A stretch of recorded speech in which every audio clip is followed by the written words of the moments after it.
Hello' friends, কি খবৰ? আশা কৰোঁ সকলো ভালে আছে। আজি মই গাজৰৰ হালোৱা এনেদৰে বনাইছিলোঁ।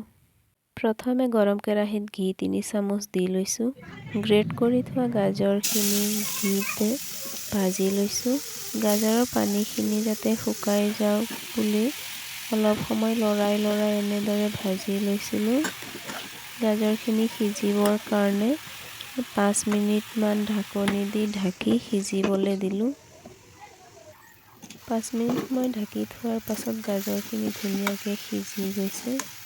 ইয়াতে দি দিছোঁ মই ড্ৰাই ফ্ৰুটছ কেইটামান সৰু সৰুকৈ কাটি লৈ। সোৱাদ অনুসৰি চেনি অলপ দিছোঁ। তাৰপাছতে গাখীৰ একাপ ঢালি দিছোঁ। গাখীৰখিনি ঢালি দিয়াৰ পাছতে 5 মিনিট আৰু অলপ সময় উতলিবলৈ দিলোঁ গাজৰখিনি। এনেদৰে উতলি থাকোঁতেই মই ওপৰৰ পৰা আৰু 1 চামুচ ঘি দি দিছোঁ। এনেদৰে আপোনালোকেও গাজৰৰ হালোৱা ঘৰতে বনাই খাই চাবচোন। আজিৰ ভিডিঅ'টো যদি ভাল লাগিলে লাইক কৰি দিব আৰু আজিলৈ ইমানেই। Bye bye.